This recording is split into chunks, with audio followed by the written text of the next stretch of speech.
my marketability is dwindling as I'm getting older because it seems like these guys my age are looking for younger women. It's not true, Mary. I'm going to stop you there. That is a limiting belief. And that does not serve you, nor is that true. Yeah, many guys in your age group want to date younger women, aren't available, they're players, but many aren't.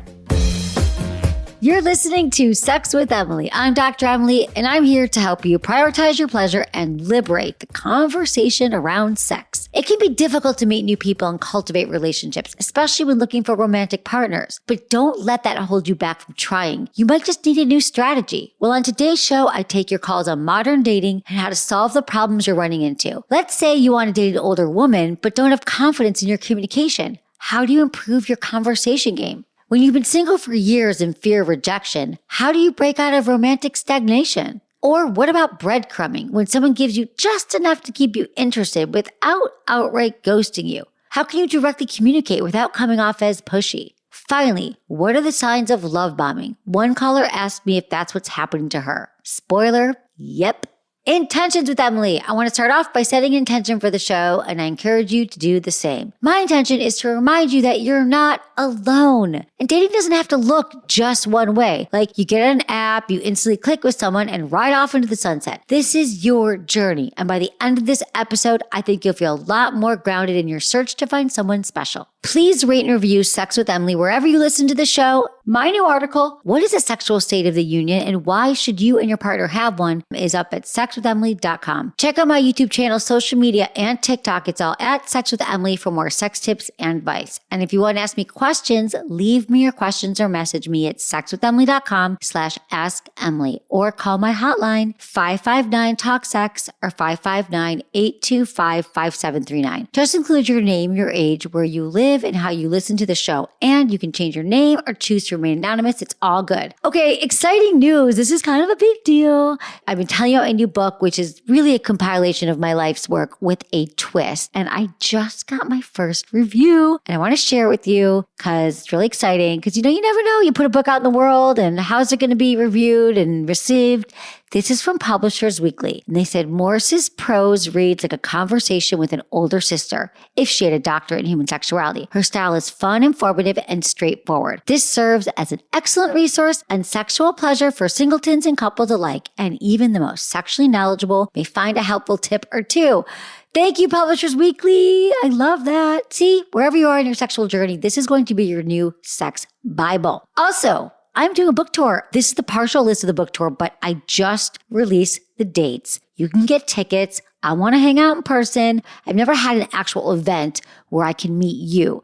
So I'm doing live events in New York on June 13th. So please come there and see me there virtually on June 15th via Crowdcast so I can talk to all of you. Like, join that one too. If you can't be at any of these events, let's do it. Let's have a chat. Let's talk about sex. And the San Francisco Bay Area on June 17th. Cannot wait to meet you. We'll be doing like photo ops if you're there in person, a discussion panel. I'll answer your questions live. And just so you know, when you buy a ticket, you'll automatically get a copy of my new book, Smart Sex. And I also have an article live on the site with all of this info. So are you in? Are we going to have smarter sex together? Let's do it.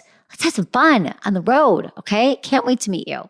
This episode is brought to you by Playground. I love their lubricant so much they asked me to be the chief sexologist, which I would not do for any lube brand. I fully believe in this lube. First off, it's like a facial for your vulva. You can definitely use it with all genders, all body parts. It has all of these great ingredients in it. They taste amazing. There's 4 different kinds. It's the cutest little flip top bottle. I am obsessed. I will not have sex without this lube. And I don't think you will either. A lot of you have been buying it and loving it. So if you click the link in our show notes and use the code SEXWITHEMILY at checkout, you can save 15% off your first order. You can also head to helloplayground.com and use code SEXWITHEMILY for 15% off your first order. A lot of you hit me up and you're like, what kind of lube should I buy? You will love this lube. I am confident. Can't wait for you to try it. Let me know what you think. All right, everyone, enjoy this episode.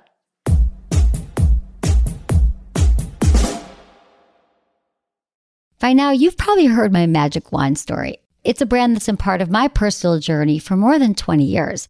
But no matter how many times I sing Magic Wand's praises, I'll never be able to fully capture the story of this incredible brand. Well, now journalist and author Kate Sloan just completed a limited audio series documenting the history and impact that Magic Wand has created over the last 56 years. It's called Making Magic, and the series chronicles Magic Wand's incredible brand story through interviews with nearly 40 experts, performers, business owners, educators, and fans. So I got a sneak preview of this series, and what I loved is that Kate weaves together snippets from all their interviews into this amazing story arc. She covers Magic Wand's journey from appliance store massager to its legendary influence on culture and sexual independence, and it's all just fascinating. The first episodes of Making Magic are available now at makingmagicseries.com or on all popular podcast platforms. Just search for Making Magic or visit makingmagicseries.com today.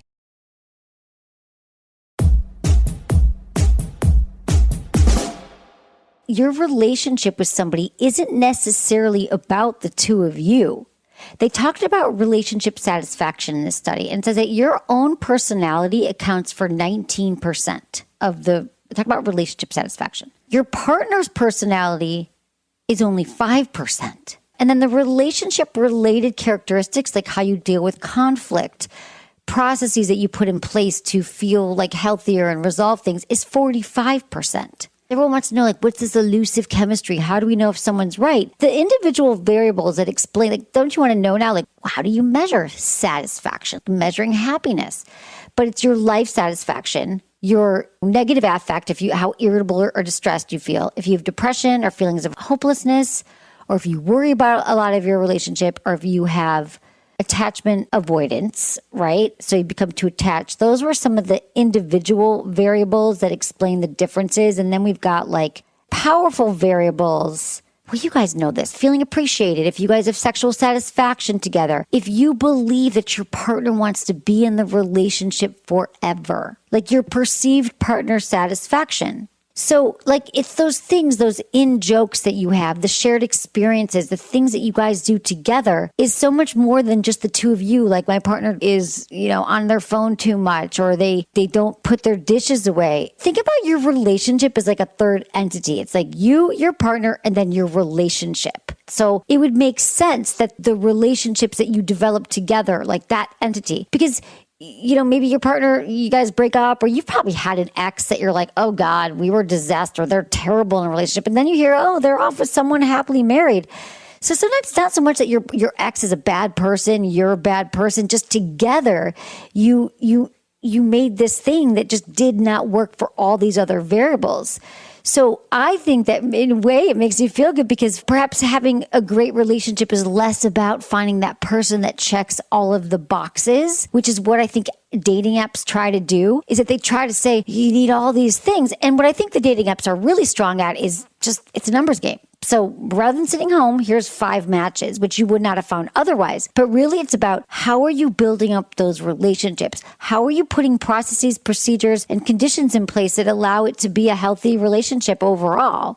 Can the relationship flourish under the influence of the two of you? Whatever you both bring to the table. All right, this is from Tiana, 29 in New Jersey. I've come to you about an issue with dating. I've been single for about 5 years and have recently dated someone who I thought would be open for a relationship. He told me he didn't want to commit and it broke my heart. I thought I would be okay with friends with benefits, but that made it even worse for me.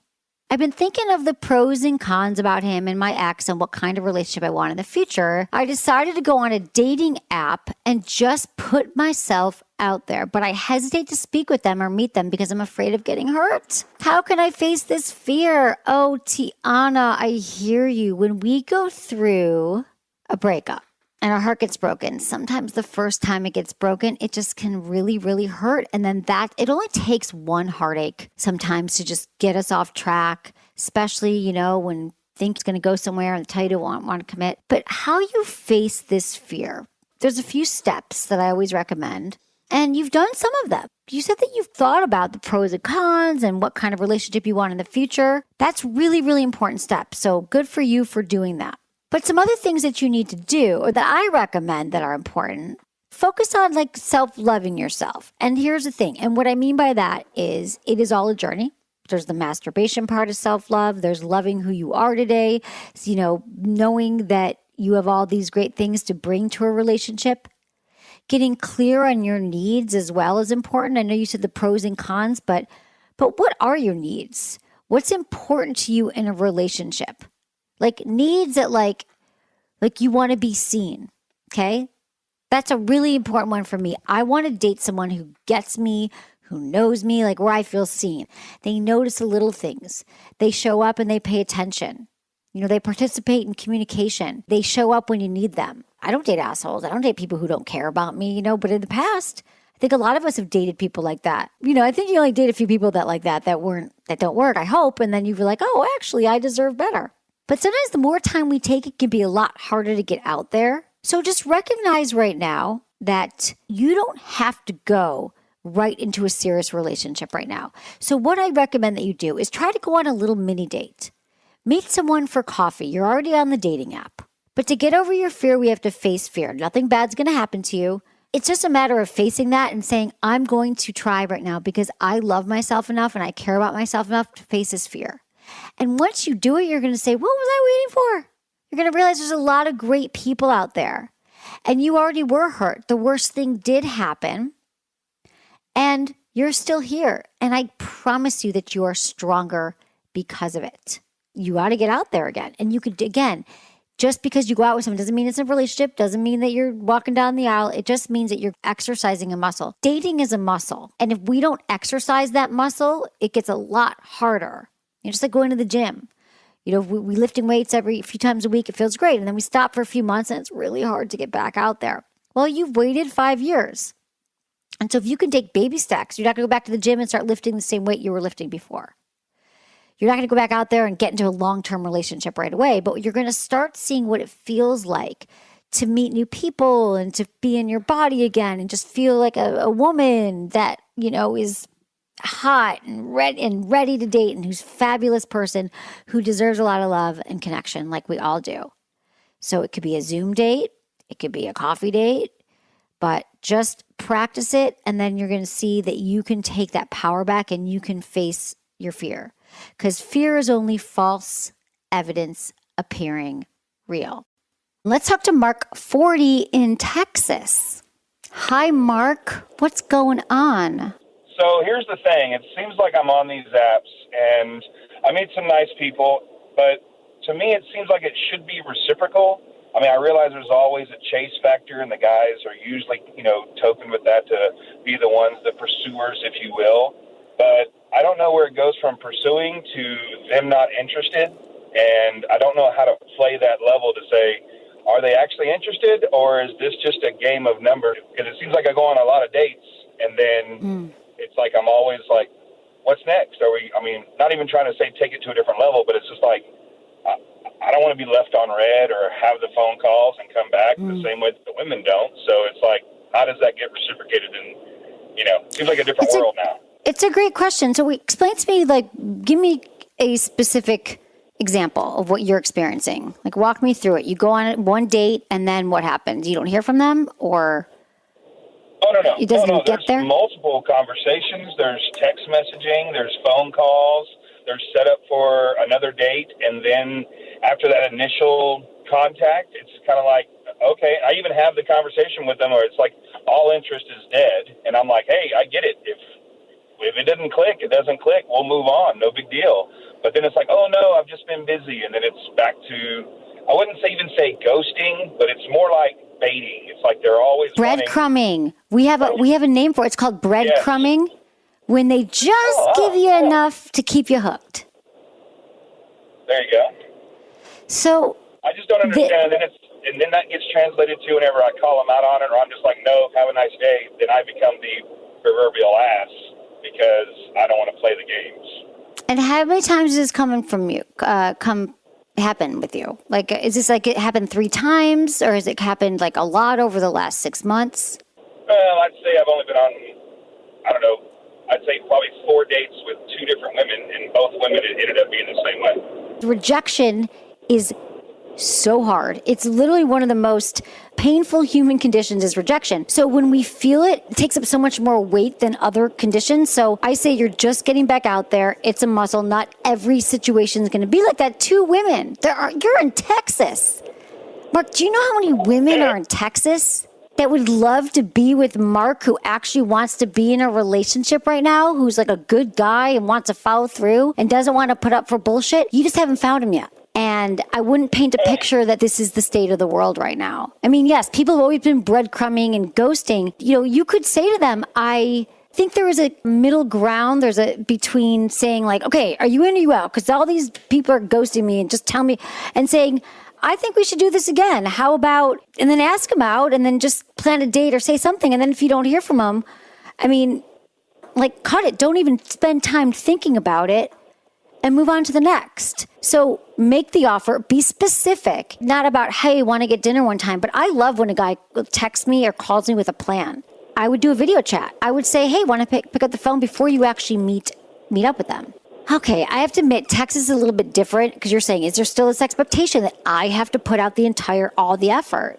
Is that what you're saying? I'm trying to understand your question here because I just say, the more you date, that's what it the is. more you, it's like, and I joke about that saying, if you can't handle me at my worst, you don't deserve me. And because I'm like, hey, and that's okay. I'm willing to accept those standards, but I at least think that it should be some sort of reciprocation.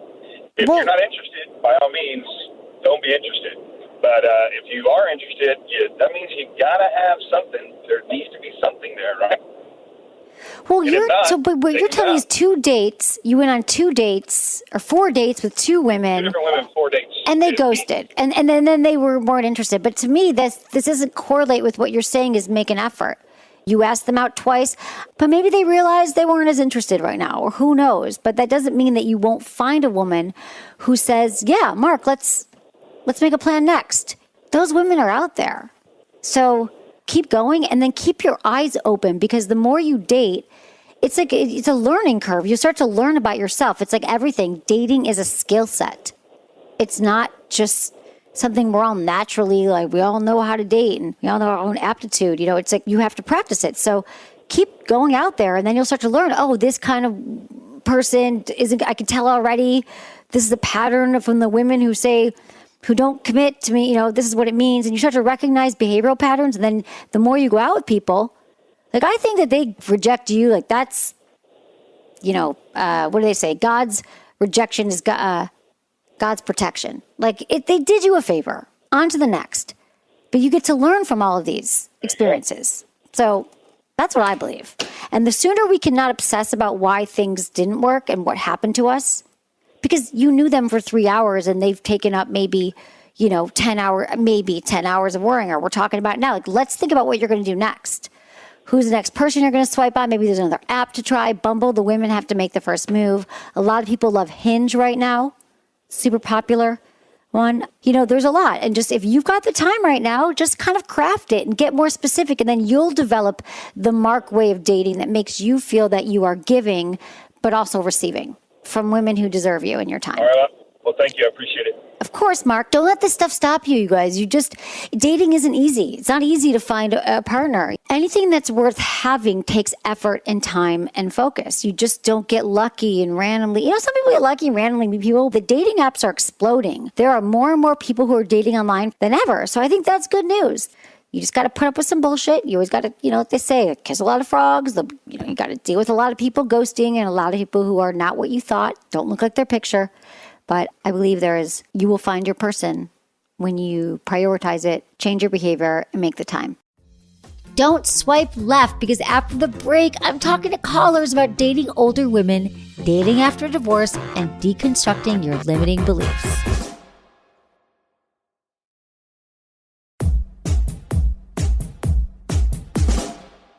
Okay, we have a question from Tommy, 32 in Michigan. I would like to have sex with older women, but don't know how to go about talking with them. It's so much easier these days. Just start talking to them. That's how all great relationships start, Tommy.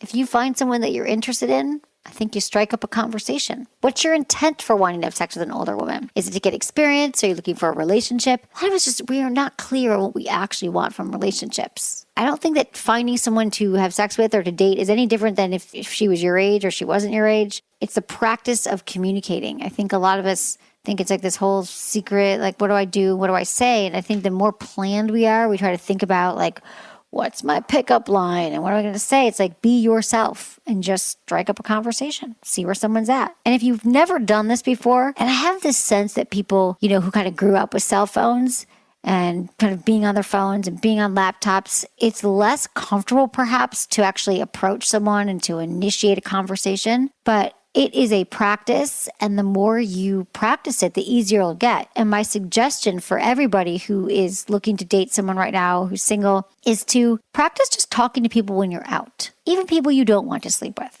Just conversation, having it. I mean, the people who are really good at conversations typically had a life where maybe they were in a family where they're always talking, or they were in a job where they always had to communicate, and they had practice, right? We don't come out of the womb being excellent communicators. But it sort of takes some of the fear out of it when you just kind of practice talking to people that you don't even find attractive. You just kind of work there to say, notice something. And a great tip for talking to people, if you want to strike up a conversation with someone, is observe something in the room that's commonality and then ask questions. Guys, this stuff is it's all practice, and it's all like letting go of fears. Letting go of these fears. And how you get rid of fears is you just kind of move through it and try the things that you think you can't do. Because if we're not growing in life, if we're not like challenging ourselves and growing and trying new things, we're dying. It's true. Can't think of a better way to say it. Mary, 55 in Illinois. Hi, Mary. What's going on? I'm a single mom. I've been divorced for 5 years.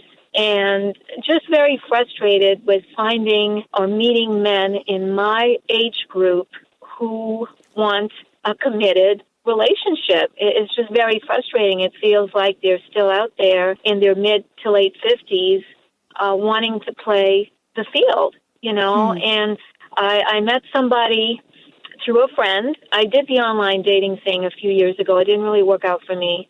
And so I was very happy to be introduced to this gentleman. And he ghosted me for a couple of months. I didn't even know what ghosting was. Right. And so anyway, he ghosted me, and then he called me back a couple months later. Prior to him ghosting me, we probably dated for maybe 3 weeks or so. Okay. Nothing much, once a week, and so then we had a wonderful time. We dated, we went out to dinners, we went on a couple of road trips, we introduced our children to each other. I have a son, he has a son, and everything was going great. He was mentoring my son to some degree, because I have a son in college, and the sex was good. I'm going through menopause. I was doing what I needed to do to get my health in that whole arena, back on track. Yeah. And I thought things were going well. He told me he loved me, blah, blah, blah. And then I noticed distancing. And I asked him, did I say something? Did I do something? And he says, no, I'm just, quote, processing. But he didn't really want to tell me what he was processing. And this went on for about 2-3 weeks, where I noticed this physical distancing, which was hurtful to me. I just felt like I was making an effort, but I was being slowly pushed away. And then he eventually told me, and I don't believe this to be true because it was never an issue before, his religious beliefs, he's Christian, and so am I, but said that, he just felt that he's not practicing what he preaches because he counsels young people in the church, blah, blah, blah, in terms of abstinence. And I said, well, I'm okay with that. It's not a deal breaker for me. I'm totally okay with that. And I was, but that didn't seem to make a difference. And I, for the first time, heard the term breadcrumbing. Mm-hmm. And I believe that's what he's doing to me, because his last comment to me was to be patient, just be patient. And so I feel like he's got his cake and he wants to eat it too. He's got me in the wings. Well, how long were you with this guy? How long were you with him? About 3 months. 3 months. And he ghosted you when? And he said he loved you, and you met each other's kids. Yeah. This moved really fast. Yeah. This is really fast, Mary. Yeah, and I also told him that too. I said, let things happen organically, because I went through a very contentious divorce, and so I'm very cautious. Good. about leaping into things. And I thought it was odd that he was had these strong feelings towards me so soon. It's odd. Mm-hmm. Yeah. And so now he's got me on this holding pattern, so to No. speak. I just, Don't hold. No. Don't hold. Run. He's love bombing you. This is what happens. It feels so good when somebody pours on all that love and attention and adoration at the beginning of a relationship. And it feels so good to be loved and desired again because we haven't had it in a while, especially you're coming off of a really bad divorce. And so even though we know in our head, you're a 55-year-old woman, I get it. We've been around. We're not new at this stuff. It feels good. And we're like, well, maybe this is different. But whenever it moves that fast, he can't possibly know you yet. And trust your gut. This is where women are intuition. Like you knew something was a little bit off, but it felt so good, right? So I would say he's doing you a favor now. Is this the first guy you've been with since your divorce? No. Okay. And it's been 3 months. And how has he ghosted you?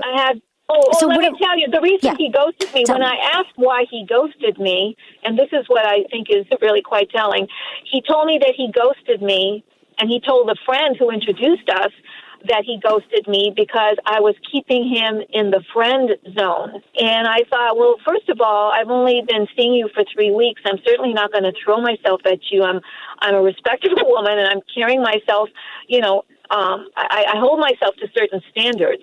And so he apparently ghosted me because I was keeping him in the, quote, friend zone, although I don't think I was.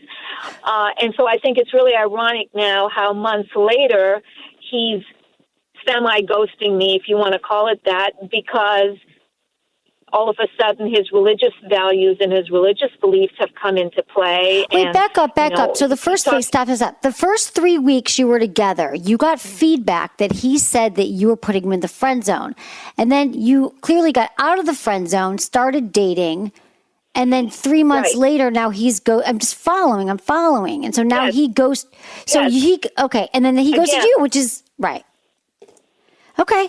Well, this is the thing. He's ghosted me twice so far, so I guess this should be a lesson learned. Delete his number. Delete his number. Your life is better without him.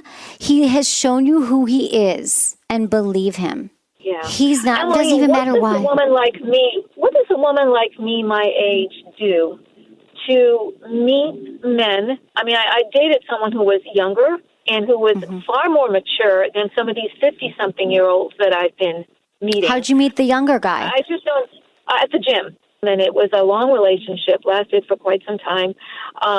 But I just find it really hard I don't want to date a younger man. I want to date someone in my phase of life, Have you let everybody know that you're single? Have you told all your friends, your neighbors, your employees, random, like the people that you trust, that you're actually looking and you'd love to?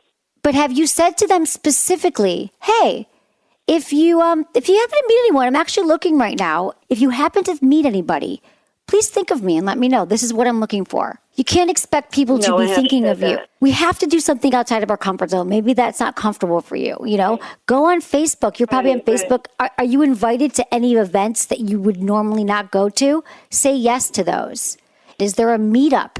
If you like to bike ride or hike or do volunteer, there's these, meetup.org, I think it is. And there's for everything. Go to in-person meetings, volunteer. Do something that you're super passionate about right now that's a little bit outside your box. Like get out of your comfort zone. Because if you keep moving in the same grooves of your life every single day, you're not going to make space for new people to come in. So aside from the apps, that's how you're going to meet people, is making an effort to carve out space for that person. And then you'll find them. I just feel I have more years behind me than I'm moving forward, so I want to make the second half of my life even better than the first. Yeah. And I just feel like time is passing me by, and for a woman, speaking for myself here, I feel like my marketability is dwindling as I'm getting older because it seems like these guys my age are looking for younger women. It's not true, Mary. I'm going to stop you there. That is a limiting belief. And that does not serve you, nor is that true. Yeah, many guys in your age group want to date younger women, aren't available, they're players, but many aren't. And getting older, I have women calling in their 30s who can't find anyone. It's not, this is a belief about age. And we can't take along that with, you have a choice. And you could say, I'm going to find someone at this point in life and I deserve it. And you're going to go home. When we hang up right now, you're going to write in your journal all the things that you want in a partner. Like, get specific. Like, I want somebody who loves to drive because I hate driving. I want somebody who loves music because I like, write it down, get it in your soul, feel that person. What are you going to do with them? What kind of activities are you going to do? How are they going to make you feel when you're together? Picture that person, manifest that person, and I mean, this stuff works. And so, but every time that belief comes in that says there's no one out there, say, but maybe there is someone out there. You get to choose those thoughts. And I say, choose the good ones. Choose the ones that serve you. Well, I believe you will find someone, but you have to believe you'll find someone. Yeah, I have to be more positive. I'm going to take your suggestions. Have a great night, Mary. Thanks for calling. Every time you find yourself saying, there's no one out there, everyone is like that, or I'm always going to be ghosted, I'm always going to be alone, people suck. That's what we call, in the business, a self-fulfilling prophecy.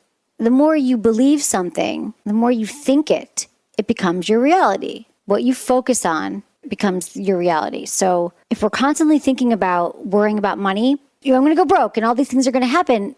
Do you think you're going to make a lot more money that year? If your thoughts are literally in that thinking all these negative things, no. If you're thinking I'm not going to find everyone, even if you're doing it for a few weeks or a few months, but that's your base level, is that people aren't good or there's not enough, or actually, you know what it is? It's that scarcity mentality that there's not enough, I'm not going to have enough. That is the lens in which you're going to see your life. And we can go into why we feel that way. We can go into like the conditioning. Maybe our parents were like that. Maybe in childhood, we kept getting disappointed because, maybe our parents were alcoholics and we grew up in a home where every time we got excited for something, the rug was pulled out from under us, right? Your dad was going to pick you up and take you to the zoo and he didn't show up again. You were going to go on that trip with your family and something happened and you were disappointed. So as a child, what we do is we think, oh, well, I can't get excited for anything. Nothing's going to happen. And so therefore you might get caught in this mentality that I can't get excited for things. People are going to disappoint me. And then when you get older, it's not even conscious, but you think people are a disappointment. I'm going to be let down because if I get excited for something, or if I believe in anyone, I'm going to get my heart broken. Like when dad didn't show up and take me to the zoo. It's really like that. But you realize that that's just a conditioning that you can sort of alter your consciousness around it, and journaling and writing out what you actually want. To change your thought patterns takes effort, a lot of effort. But I can't think of anything better to do than to reprogram, rewire your brain. I've been someone who has been meditating for 25 years and trying to live, a seeker and on the path. But it's still hard. We just talk about that process of EMDR therapy, which is a trauma-based therapy. It uses bilateral brain stimulation. It sounds very hokey, but it's legit. And you can just kind of change your thoughts. You don't have to go to therapy to do it. You could start tonight by writing down what you want and think about what thoughts aren't serving me. It's not easy to do this, but the more you focus on what you actually do want and what it looks like and what it smells like and what it tastes like and, how it feels to be with this person, how to find that partner, you manifest that partner. People are like, oh, manifesting, am I just going to think about a red bike and a red bike's going to show up? Is that how you manifest? No, that's not what I mean. You have to do the work around it. You have to think like, this is the partner, it's not just like, oh, I hope someday a man drops down the chimney. You do the work and you say, I know that I'm going to find my partner. I know it is true. I deserve it. I'm a good human. And to make sure that happens, I'm going to get really specific and all the traits I want in a partner that I deserve in a partner. Someone who treats me well, someone who doesn't ghost me, someone who shows up, who's reliable, who's loving, who loves their mother, who gives back, who's kind, who's generous, who's authentic. Write it all down and get specific. And then your mind thinks, I'm going to find someone, and they're going to treat me really well, and they're going to be kind, and they're going to be generous, and then it all gets wrapped in, and then you truly, this is how it works. You start to believe it. You start to feel yourself with that person. And then when you see your friends, you don't say, oh, damn, all these people on the apps are ghosting me and they suck. You say, I'm on the apps, haven't found anyone yet, but I can't wait to meet a partner that I can spend Friday night with. We're going to barbecue, and then we're going to watch this show. That's going to be an awesome life partner to have. rather than getting together with your friends and bitching about how everyone sucks. I mean, you can do that for a little bit because we do that. But if that's how you show up, thinking that nothing's going to work out for you and you'll never find that person, you're less likely to find that person. You are less likely to find a person if you don't believe that that person exists. Makes sense, right? So what are you going to do to find that person?